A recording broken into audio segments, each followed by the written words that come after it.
Hello and welcome back. I'm Meg Dendler. We are going to wrap up Why Kimba Saved the World. So I'll be doing chapter 22, 23, and the epilogue all together because 22 and the epilogue are pretty short. So we'll just wrap it all up here in this last video. Chapter 22 is called Hacked. Kimba was awakened by Mama coming into the office the next morning. The white cat hadn't even realized that she'd fallen asleep. A quick glance out the window told her that nothing had changed. Everything outside looked exactly the same. "Hello, baby," Mama said groggily. She plopped down into the chair at the desk and rubbed her eyes. "I forgot to send a note to Grandma last night," she said to Kimba, "so I guess I'd better do it first thing."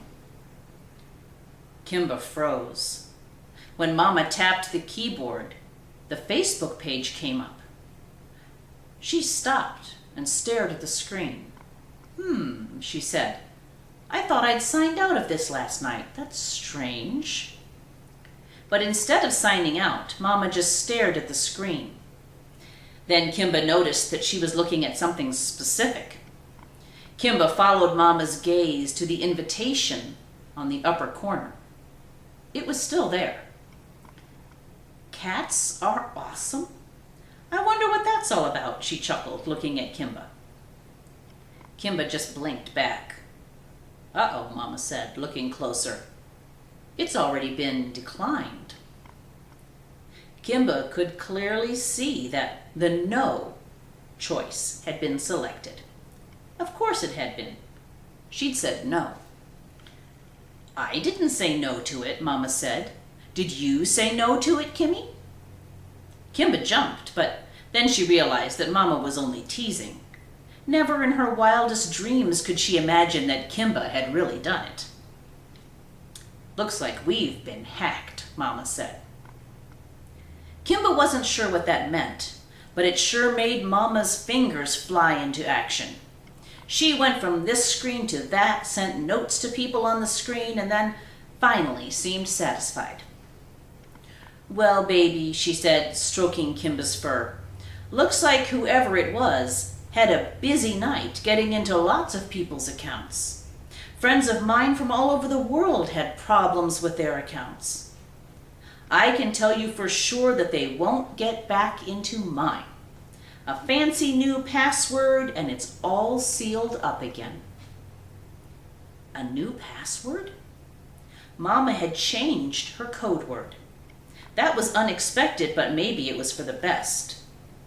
Kimba didn't really understand how all this stuff with the computers worked, but now there was nothing Regalis could do on his own. The code word, the password, was changed. That was that. No one was getting into the account again. But unlike the password, Kimba's decision could not be changed. It was done. Kimba had stayed true to the people she loved.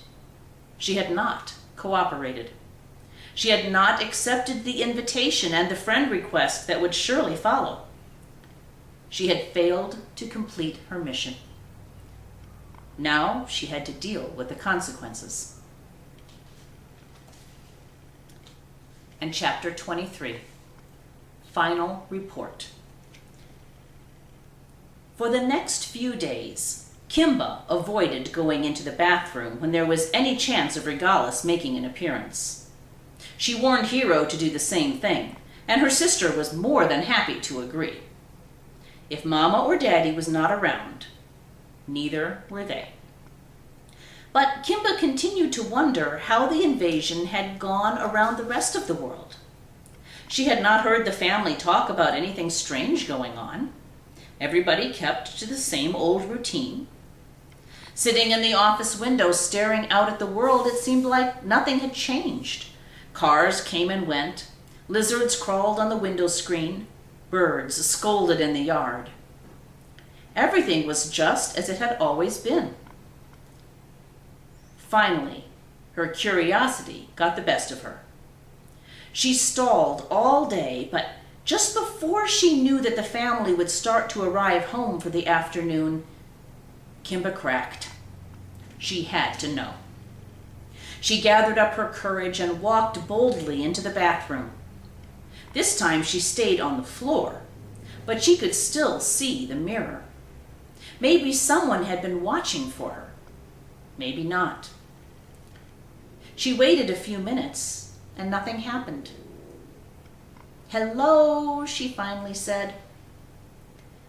She waited a few more moments, and then, just when she was going to call out again, an image appeared in the mirror. But it was not Regalis. It was the orange tabby cat. "Yes," the cat said coldly. Kimba hesitated. "I'm here to make a report to Regalis." "Regalis is no longer accepting reports," the orange cat said matter-of-factly. "He has been reassigned." "Reassigned?" Kimba whispered. "I'm sure you are here to report your complete and utter failure to accomplish your given mission," he said. "My human saw the invite and thought someone had hacked her account, and she changed her password," Kimba said honestly. This was the story she had finally come up with. It was the truth, after all. She didn't mention that this had happened long after she herself had declined the invite and refused to cooperate with the invasion plan. "I see," the tabby drawled. He did not look convinced, but it didn't seem to matter much either. "There were a great many flaws with Operation Facebook," he continued. "Too many humans used that system late into the night. Others, like your human, noticed the invite and panicked. We have heard that story many times. The invasion plan was a total failure all around the world." Kimba wondered how many of those stories were true, or how much of it, like her own version, were a bit of a shift on the reality of what really went on that night. Maybe cats like her all over the world actually just preferred a world where the people took care of things, and cats could sleep and play and have no worries. Maybe some of them, like Hero and her, actually loved their families. "This is over for now," the orange tabby said glumly. "But we will be watching. There will be another plan." His image faded, and Kimba once again saw nothing but her own reflection. There was a stirring sound near the door, and Kimba looked back to see Hero creep out from under the bed. They stared at each other for a long moment. "Hero," Kimba whispered, "we need to avoid these mirrors."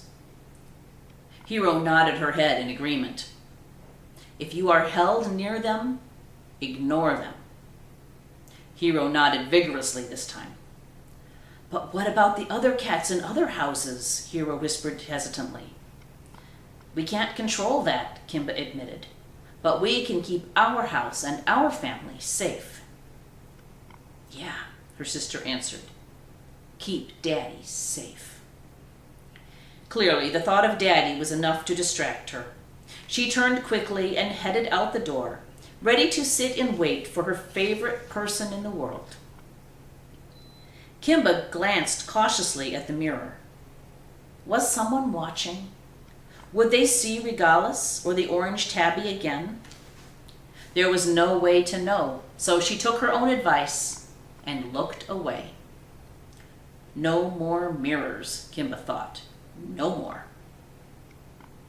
Her thoughts were scattered by a loud bang in the other room. It was the front door slamming as Mama and Leia came home from school. From the immediate thuds and thumps that echoed into the bathroom, Kimba could tell that she was already off after Miss Fatty Cat. Mindy would be home any moment and would be greeted by the loving rubs of her slinky. Mama would wander into the bedroom, and there would be kisses and hugs and baby talk about how pretty her little baby Kimba is. Everything was just as it should be, and Kimba intended to keep it that way. I may have a destiny, and there may be a reason I was born, Kimba thought proudly. but I also know who I have become. I am a member of this family. I am a cat with her own mind. My destiny is simply to be a part of this family, nothing more. I have a mission and I have discovered it myself. Keep them safe. Keep the whole family safe. Kimba knew she would never be distracted from that mission again. The orange tabby, observing quietly through the mirror, had other plans. Maybe the white one would not help them, but she was not the only cat in this house. The fat one, she knows who she is. That one might be worth contacting again. At the end, we have an epilogue, sort of giving you a little hint into what happens after the story. Buddy had learned of the mission's failure the morning after the planned computer takeover. Sitting on the hood of a car in front of the house, using the car's front mirror the front window like a mirror, Regalis had informed him that most of the Earth cats had not followed through with the plan. It had been a disaster. The next steps would have to be taken. Buddy would have to wait for further instructions. After that last communication from Regalis, Buddy had slipped off the car's hood and back into the bushes to think about this new development. He had returned to this family after almost 2 years away on a recruiting mission in his area. When the 2 new cats had been found, he'd been sent back to monitor and support them. The white one had seemed to have so much potential, but it had all been for nothing. From the bushes, Buddy had watched Kimba through the office window that fateful night. He had seen her make the choice not to cooperate. He had reported this, but he had been unable to stop it. Kimba had failed. They had all failed. He gave a deep sigh of frustration. His time left undercover here on Earth was drawing to an end. Clearly, the white one could not be trusted. But there was always the fat one. Maybe he could try again with her and be successful this time. Or one of the other cats in the house. Could they be turned? Buddy fell asleep in the bushes of the front yard, contemplating his next move. Some cats are born on Earth and never know who they really are. Others are sent. They are undercover for their years on Earth. They know who they are. They know that they are not from Earth at all. And they are part of a bigger plan. Buddy had always known who he really is. He had been sent. And he had spent his life following the plan. Whatever mission came next, he would accomplish it. And that's the end of the book. After Why Kimba Saved the World comes Vacation Hero. Hero gets a book where she's the focus. That will be out in the spring of 2014. Of course, if you're watching this after that point, it's already out.